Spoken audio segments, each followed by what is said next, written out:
This will probably be the first job that I complete, well, I say complete, which I will attempt to film. A small decorating job in a room that has become a bit of a junk room since we moved in here 3 years ago. I'll show you around and show you what sort of tip it looks like. As you can see, there is rubbish everywhere. Most of it's mine, I must admit. What I intend to do, this homemade set of cabinets will be just painted. I'm going to paper 2 walls, and I'm going to build a bench, some desk in this corner at this end using old scaffold boards, and run a set of shelves up this corner here, which I'm going to make something myself from piping and attempt a bit of welding. I feel that once I've got myself in a comfortable studio, somewhere where I can do my research, editing, I'll be a lot happier before I carry on with anything else. Like I said, virtually all the jobs that I've shown you, all these little projects that I've shown you, are some of the things I'm familiar with, some things I'm not. So it's a big old learning curve, and I'm always open to other people's advice. I might not take it, but I'm always open to other ways of doing things.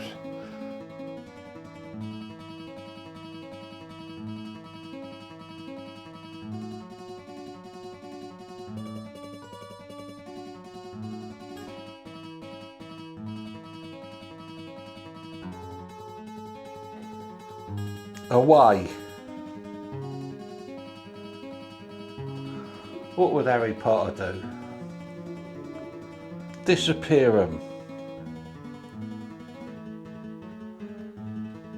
Bugger. Thank you. I better put this away before I hurt someone. Right, as you can see, we're all clear. The next job, fixtures and fittings. So that's basically taking down bookcases. This one's already gone, it's not coming back. There's one here on the right of the camera. Or is it? No, it's left of the camera. Yeah, this bookcase is going. Pictures and various stuff. There's a pelmet over the window which you can't see. I normally take the doors off and repair the frame where it needs it. In this case, I'm going to leave it for now. My partner works from home and she doesn't want the noise while she's on the phone to people. I've got to change the door. It's because of the nature of this property, I've had to change all the doors for half-hour fire-rated doors. This is something in the UK building regulations. I've got to change this one anyway. It's bent and twisted like our current government.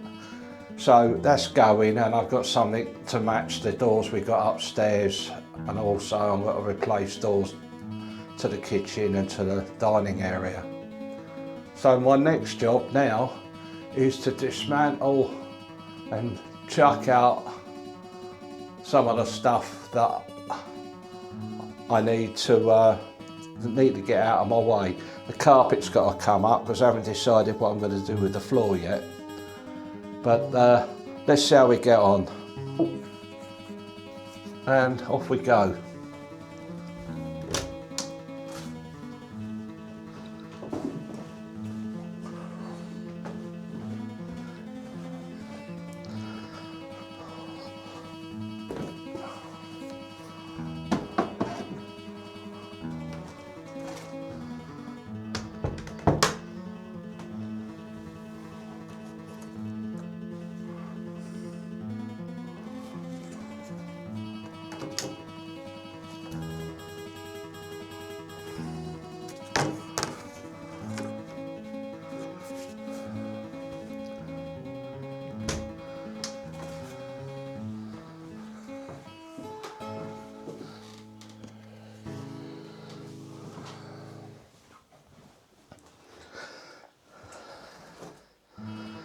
Let's see how easy this is. It could be.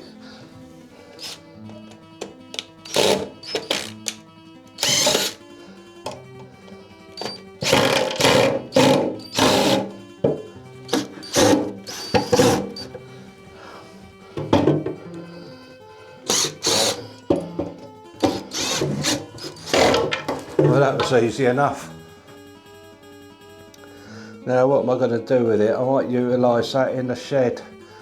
Could be another handy place to stack stuff. So we'll get that out of the way and we'll move on to the next piece. Everything, now I've emptied this room out, I can't find anything. I wanted to get some more of my camera equipment together so I could obviously being my first film, getting all the equipment ready and the right equipment to do the right job is something I find it a little bit confusing at the moment, but we'll get there in the end. I'm going to show you this floor. Right, I've just pulled up a piece of carpet.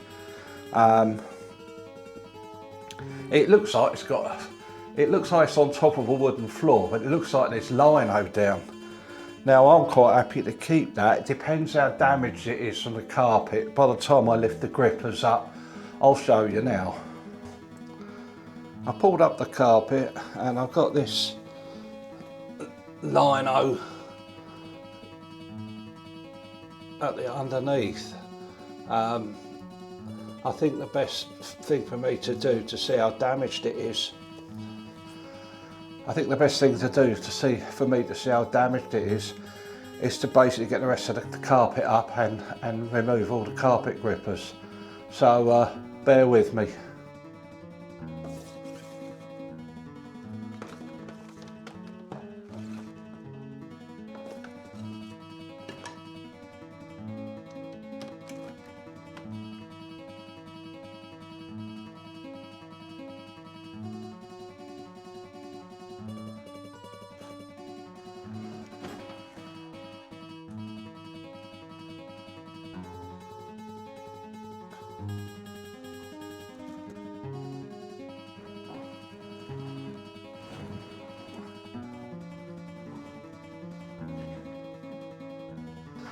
So once the underlay's up, I've got to go around taking up all the grippers, removing any staples. So you can guarantee I'll end up kneeling on one of those. Sod's law.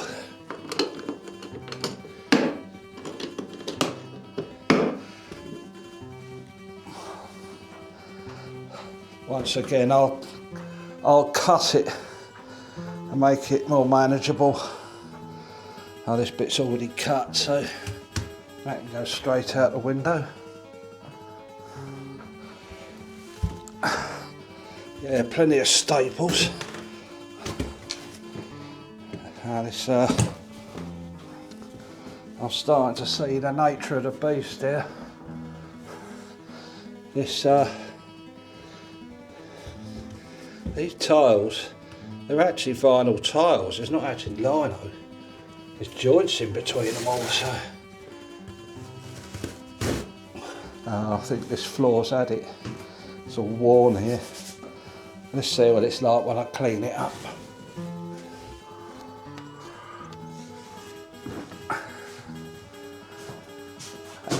And once again, everything's in the way, so I'm going to move you again.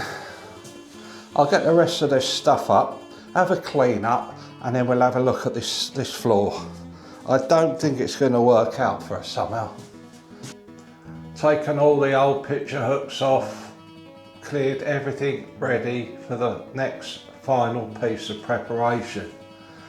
I have dismantled this bookcase. I'll just show you. It looks to me as if this part is originally factory made. and the rest of it has been built around it. This top line of cupboards, shelves and cupboards at the end, they look like they've been put together by someone with some carpentry knowledge. As for the shelves at the bottom, it looks like they've been thrown in by a monkey. So I've removed them and I'm going to repurpose the wood. In addition, I've taken all the doors off and they're gone to the shed. I'm also gonna, these useless little cubby holes here, I'm gonna make a couple of drawers.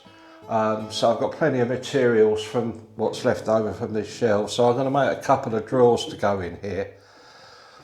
But the next thing is to strip all the wallpaper and start filling, rubbing down, filling, rubbing down until I got to a stage where I can start putting some paint down. I didn't go into detail with all the rubbing down, but what I have done, and I'll show you around, I've stripped the wallpaper and filled all the big holes with ordinary polyfiller and then rubbed it down, and then went over the other gaps with this fine smoothing paste, rubbed it down again, all the screw holes, all the cracks, and cleaned, rubbed down the skirting, and now I finished off with painter's caulk, which is this stuff which you put in a mastic gun, and I've gone round and finished all the corners, the gaps between the skirting and the wall, the architrave. There were some big gaps around the architrave. Those sort of things you really need to fill, because it's the sort of place that you'll find that insects like to hide when the colder weather, then all of a sudden they appear. So it's good to get all those gaps closed up, and I'll show you around one more time. The only thing I've got left to do now is rub down all the cabinets, so I'll show you what I've got left to do. And our next mission, I've got to take the radiator off, which is a new one to me.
Well, that's the final piece of caulking done. I use these. It's something I picked up off Amazon. Gone are the days where you used to wet your finger and run it along. All the filling done, and now I can actually start painting, which I find very therapeutic. I gave the ceiling a coat yesterday and went round the edges with a brush. I rolled the ceiling. I've got one more coat to give it, and then that's that done. Then we can get back to start putting this place back together again and giving it some sort of colour.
Right then, let's have a go at some voiceover while I'm doing this.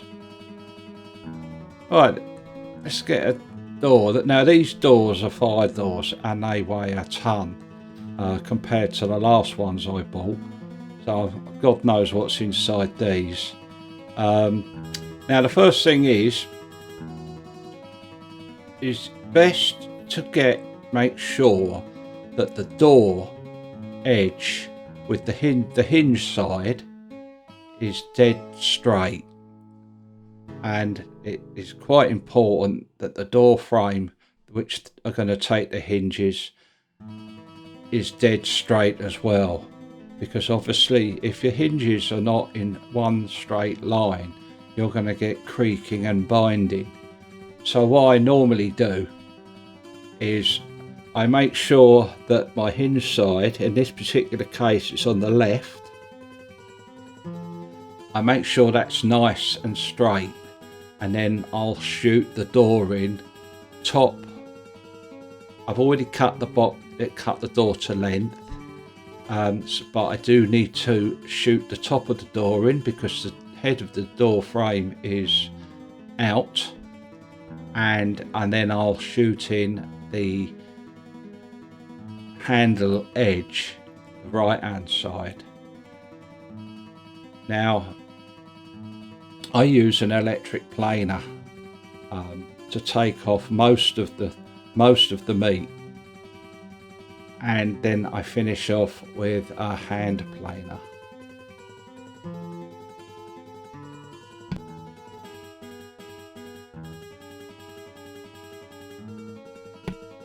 As you can see, I've marked how much has got to come off, so it looks like I'm taking off about 5 millimeters from the top right hand side down to nothing.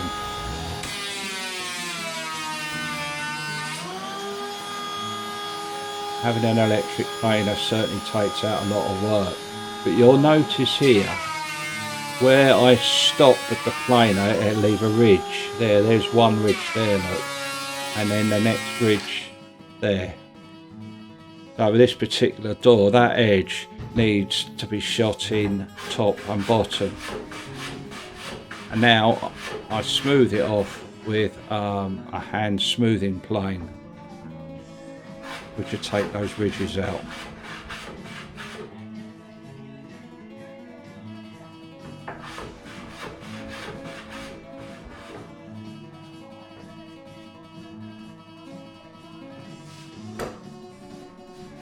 Slowly you'll see those ridges disappear.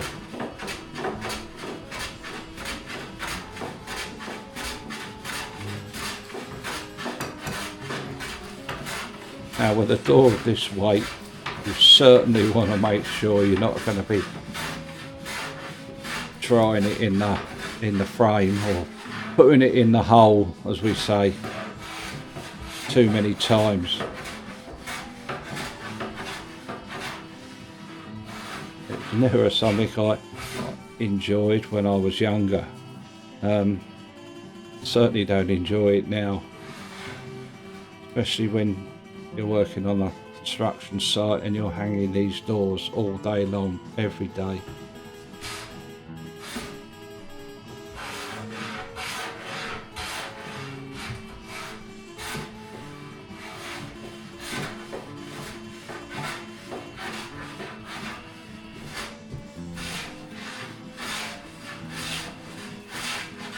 So the important thing to do here is to get your door to fit inside the frame. Now I have to be careful with this door frame, because normally if I was rehanging a new door in an old frame, I would take the door stops off, but this frame on this particular property, the door stops are fixed. They're all moulded as part of the frame, so I cannot adjust anything. As you can see, I've marked out the hinges here. Normally it's 6 inches from the top, 9 inches for the bottom and the centre one. I also mark where the handle's going.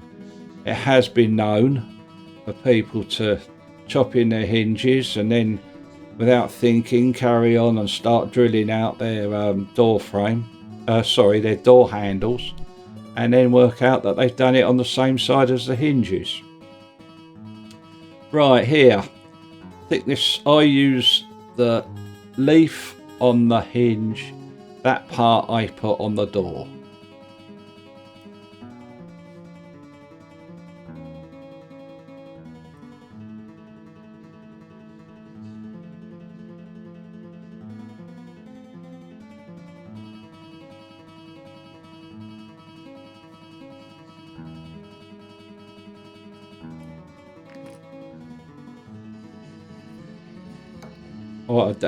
It may look a little bit cack-handed here.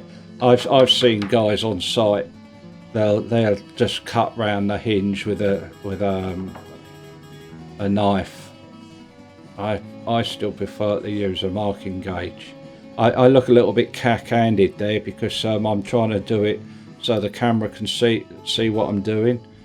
It's normally a one-handed operation, but like I said, I'm doing it. So that's marking the back of the hinge, and then I adjust the marking gauge to the thickness of the hinge.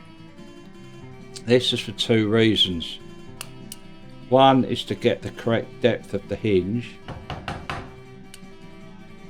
and the other way I use, as you will see, I'll mark the edge of the door as well as the face of the door. Obviously, marking the face gives you the depth of the hinge.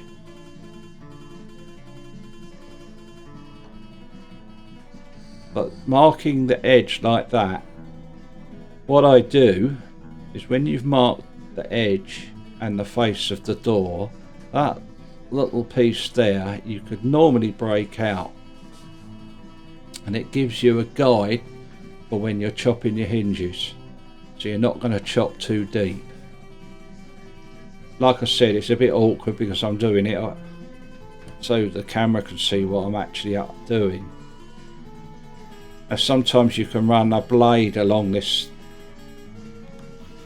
mark, top and side.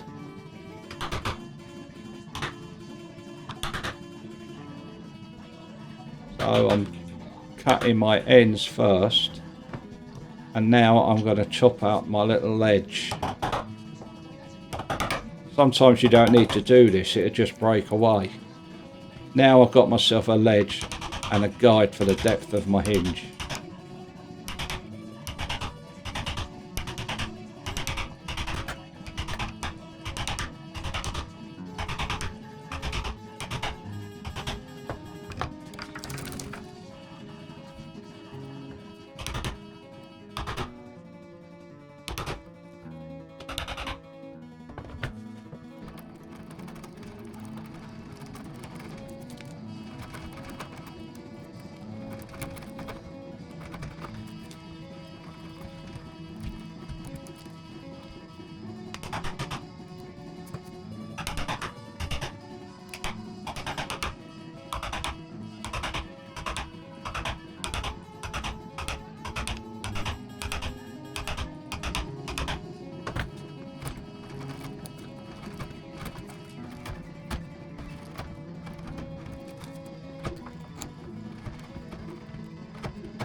So that's one hinge done. Two more to do.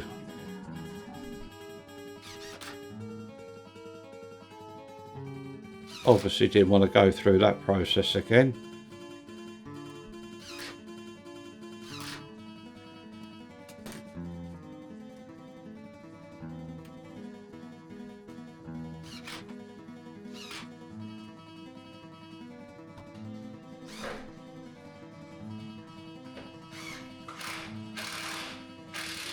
So with a combination of wedges and levers, I've managed to hold the door in position and screwed it. Obviously I've chopped in the hinges on the frame as well, and it's only through experience that the door will shut first time. And sometimes you might get it wrong, you might need to take a little bit more off. Sometimes you can do it while the door's hung, or you might have to take it off again, depending on where the problem is. So in this particular case, the door shuts, and I'm checking there for any binding on the hinges.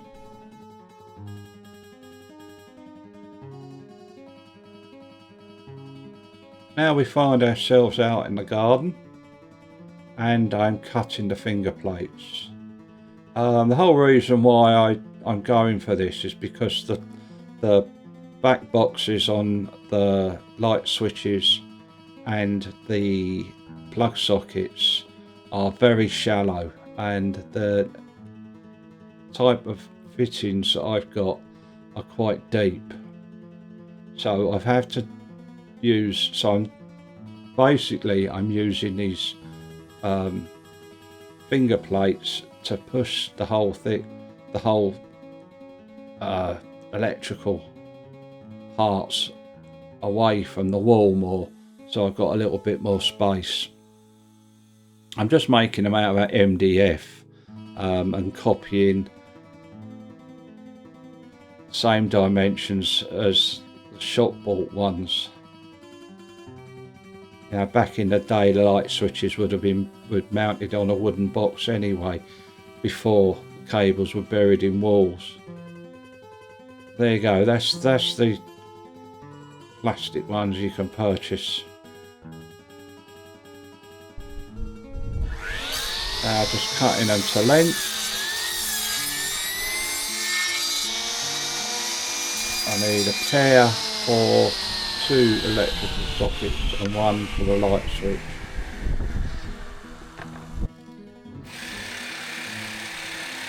Now I'm using a jigsaw to cut the centres out.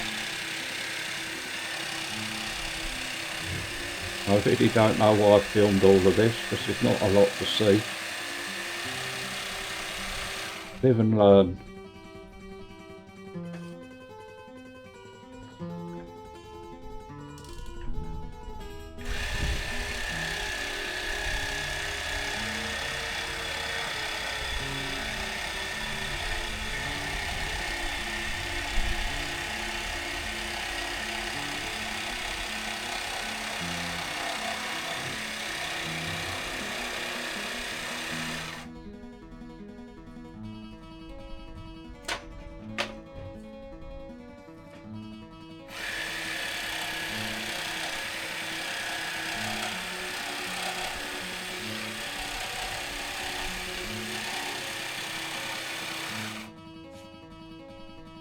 This whole process has taken months, not so much the work, because I've started, while I'm recording this now, I've already started work on another part of the house.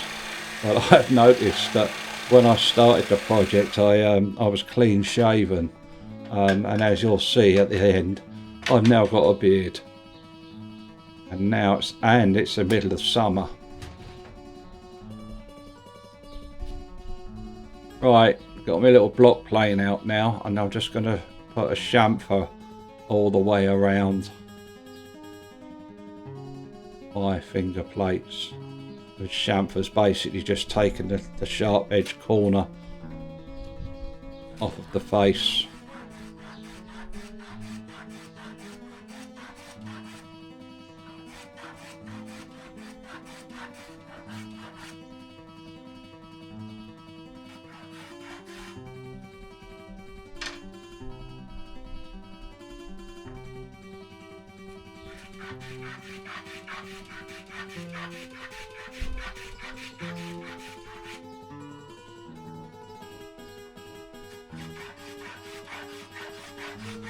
You could always use glass paper to take the corners off.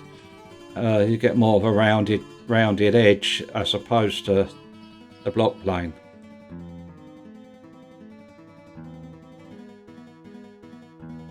So there we are. Painted black, I'll give them another coat. And that's my fittings. And just to finish off this first attempt on YouTube, I'm feeding the birds.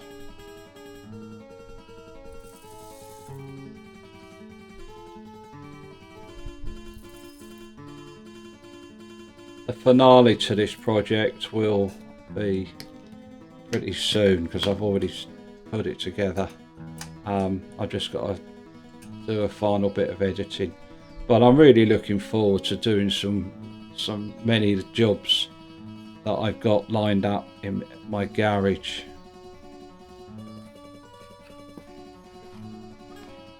Well, that concludes my first episode. We've cleared out the room. We've done some of the preparation and we're all ready to put everything back. That'll be in the next video, which will be, I'll be showing you the construction of my idea for a corner shelf unit, constructing for the first time and having a go at using resin. I've got some old scaffold boards, some are rotten, some are damaged, some new ones. I'm going to join them together and use resin to fill in the gaps and have a go at polishing, and I'm going to use wax and the final paint. The wallpaper's done, and provided my electrician turns up, once he turns up and does all the bits and pieces that I'm not too good with, then I'll do the final reveal. I've already got my next project lined up after this, which is more shed orientated. So if you're not interested in decorating and ideas for decorating, the next one might be for you.